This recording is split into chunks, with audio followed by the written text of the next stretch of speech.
8 tips menjaga keikhlasan dalam melakukan amal. Semua muslim tahu bagaimana posisi ikhlas bagi ibadah seorang hamba. Insya Allah semua muslim juga tahu bahwa salah satu syarat utama diterimanya sebuah amal adalah ikhlas.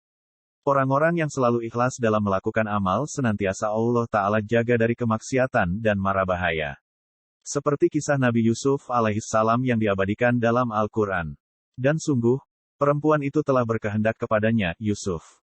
Dan Yusuf pun berkehendak kepadanya, sekiranya dia tidak melihat tanda dari Tuhannya. Demikianlah, kami palingkan darinya keburukan dan kekejian. Sesungguhnya dia, Yusuf, itu termasuk hamba-hamba kami yang terikhlas dalam hal ketaatan. Quran Surat Yusuf ayat 24. Keikhlasan membuat kedudukan seseorang tinggi dan menjadi pembuka untuk kebaikan lainnya, seperti yang dikabarkan dari hadits Nabi Shallallahu Alaihi Wasallam. Sesungguhnya kamu tidak diberikan umur panjang, lalu kamu mengerjakan suatu amal untuk mengharap keridhaan Allah, kecuali kamu akan bertambah derajat dan kemuliaan dengan amal itu. Hadits riwayat Bukhari nomor 4409 dan Muslim nomor 1628. Keikhlasan membuat jiwa menjadi tentram dan tenang, juga menghindarkan seseorang dari merendahkan diri kepada makhluk hanya karena ingin mendapatkan keridhaan dan perhatiannya. Fudail bin Iyad rahimahullah berkata, siapa yang mengetahui hakikat asli seorang manusia, maka ia akan tenang dan santai. Maksud dari perkataan Fudail bin Iyad rahimahullah adalah seseorang yang mengetahui bahwa orang lain tidak akan memberikan manfaat ataupun memberikan kemudorotan untuk dirinya, maka ia tidak akan mengambil pusing hanya untuk mendapatkan pujian dan keridhaan dari orang lain. Keikhlasan seorang mukmin dalam melakukan amal pasti akan senantiasa digoda dan dipalingkan oleh iblis laknatullah yang memang telah menjadi tugasnya sejak dahulu hingga hari kiamat nanti untuk merusak amal kebaikan yang telah mereka lakukan. Sebagian dari kita mungkin masih saja merasa bingung, bagaimana cara untuk menjaga keikhlasan di dalam melakukan amal, bagaimana cara agar selalu istiqomah mengharapkan wajah Allah Ta'ala dalam setiap amalan yang kita lakukan. Inilah 8 tips yang diambil dari salah satu karya Syekh Abdul Muhsin Al-Qasim Hafizahullah yang insya Allah akan membantu kita dalam menjaga keikhlasan. 1. Berdoa. Hidayah hanyalah milik Allah Ta'ala dan hati manusia berada di antara dua jari Allah Ta'ala. Allah lah yang membolak-balikan hati manusia. Untuk itu, kita dianjurkan untuk selalu meminta kepada Rob kita yang memiliki kuasa penuh terhadap hidayah. Tampakkanlah kepadanya kebutuhan kita akan pertolongannya. Mohonlah selalu diberikan keikhlasan dalam beribadah. Berikut ini adalah doa yang sering dibaca oleh Umar bin Khattab radhiyallahu anhu. Ya Allah, jadikan seluruh amalku bernilai kebaikan dan jadikanlah amal tersebut benar-benar ikhlas hanya untuk wajah-Mu dan jangan jadikan sedikit pun dari amal tersebut untuk siapapun selain Engkau. Jamiul Masail karya Ibnu Taimiyah.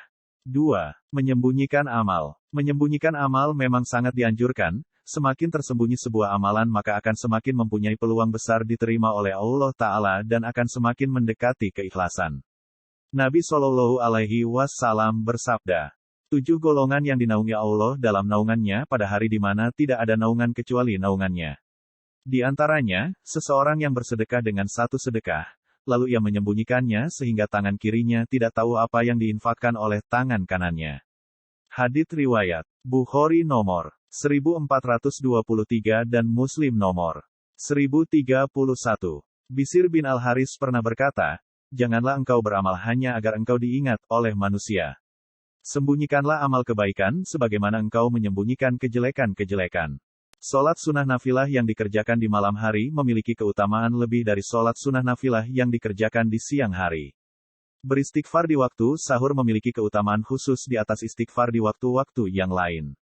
Mengapa demikian? Karena semua yang dilakukan di malam hari, di saat banyak manusia yang terlelap, lebih mudah disembunyikan dan lebih dekat dengan keikhlasan.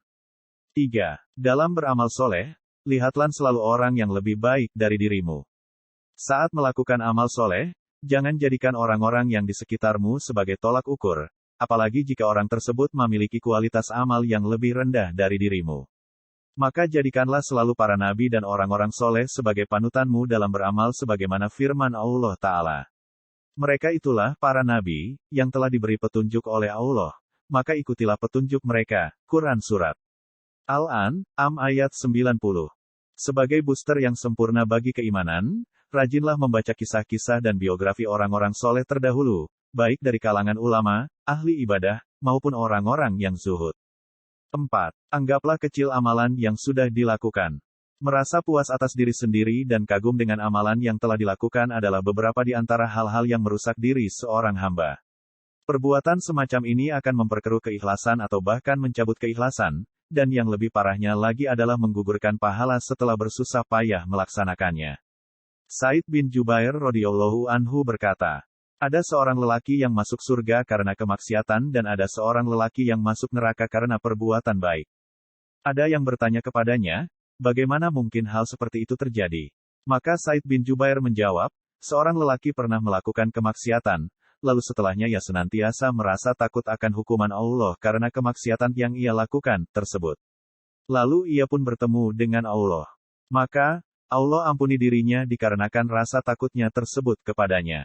Dan ada seorang lelaki yang berbuat kebaikan, kemudian ia terus-menerus berbangga diri dengan hal tersebut hingga kemudian ia bertemu Allah dengan membawa amalannya tersebut. Namun Allah masukkan ia ke dalam neraka. 5. Takutlah amalan yang dikerjakan tidak diterima Allah Ta'ala. Pada suatu ketika Ummul Mukminin Aisyah radhiyallahu anha menanyakan, wahai Rasulullah, perihal ayat. Dan mereka yang memberikan apa yang mereka berikan dengan hati penuh rasa takut, karena mereka tahu bahwa sesungguhnya mereka akan kembali kepada Tuhannya. Quran Surat Al-Mukminun ayat 60. Apakah itu tentang mereka yang mencuri, berzina, dan menenggak minuman keras kemudian ia takut kepada Allah Ta'ala? Maka Nabi Shallallahu Alaihi Wasallam pun menjawab, tidak wahai putri Abu Bakar As-Siddiq, justru mereka adalah orang-orang yang melaksanakan sholat, berpuasa, dan bersedekah sedang mereka takut amalan mereka tidak diterima oleh Allah Ta'ala. Hadits riwayat Tirmidzi nomor 3175. 6. Tidak mudah terpengaruh oleh ucapan manusia. Dalam kitabnya yang berjudul Syaidu Al-Hatir, Ibnu Al-Jauzi rahimahullah berkata, sangat sedikit sekali orang beramal dengan ikhlas untuk Allah Ta'ala. Karena kebanyakan manusia sangat senang menampakkan amalan mereka. Ketahuilah, sesungguhnya meninggalkan penilaian manusia, tidak gengsi, hanya untuk mengambil hati mereka saat beramal dan mengikhlaskan tujuan, serta menyembunyikan keadaan sebenarnya, itulah yang akan meninggikan derajat orang-orang yang memang memiliki kedudukan yang tinggi tersebut. 7. Yakin bahwa tidak ada seorang manusia pun yang berkuasa atas surga dan neraka. Seorang mukmin harus meyakini bahwa tidak ada seorang pun dari manusia yang bisa menjamin surga untuk dirinya. Dan tidak ada juga dari mereka mampu mengeluarkan seseorang dari neraka jika ada yang meminta kepadanya. Bahkan, jika seluruh manusia berkumpul di belakangmu lalu mendorongmu menuju surga, maka mereka tidak akan mampu memajukanmu walaupun hanya sejengkal. Lantas, mengapa kamu harus bersusah payah beramal hanya untuk dilihat manusia? Padahal kamu mengetahui mereka sama sekali tidak memiliki kekuasaan apapun yang akan membantumu. Ibnu Rajab rahimahullah dalam Jami' al-Ulum wa al-Hikam mengatakan, siapa yang berpuasa, mendirikan sholat, dan berzikir lalu ia mengharapkan dari semuanya itu kepentingan duniawi, maka tidak ada kebaikan baginya suatu apapun, karena amalannya tidak akan mendatangkan manfaat apapun bagi pelakunya. Amalannya tersebut justru akan mendatangkan dosa bagi dirinya sendiri dan tidak untuk yang lain. 8. Selalu mengingat bahwa nanti kita akan sendirian di alam kubur. Jika seseorang telah yakin bahwa dirinya nanti hanya akan dikuburkan sendirian tanpa seorang teman pun, yakin bahwa di sana tidak ada yang bermanfaat bagi dirinya kecuali hanya amal kebaikan selama masih hidup di dunia, yakin bahwa semua manusia tidak akan ada yang mampu memperingan azab kuburnya walaupun sedikit saja, serta yakin bahwa seluruh urusan itu ada di tangan Allah Ta'ala, maka seharusnya saat itu juga ia sadar bahwa di sana tidak akan ada yang dapat menyelamatkannya, terkecuali dengan mengikhlaskan semua amal perbuatan hanya untuk penciptanya, yakni Allah Subhanahu wa Ta'ala. Ibnu Al-Qayyim rahimahullah berkata, kesungguhan dan kesiapan mental seseorang untuk bertemu Allah merupakan faktor paling bermanfaat bagi seorang hamba untuk mencapai keistiqomahan. Karena sesungguhnya siapa yang telah bersiap untuk bertemu Allah Ta'ala, maka hatinya akan terputus dari hiruk-pikuk kehidupan duniawi dan tuntutan-tuntutannya. Thoriqu Al-Hijroten, halaman 297. Wallahu a'lam bishawab.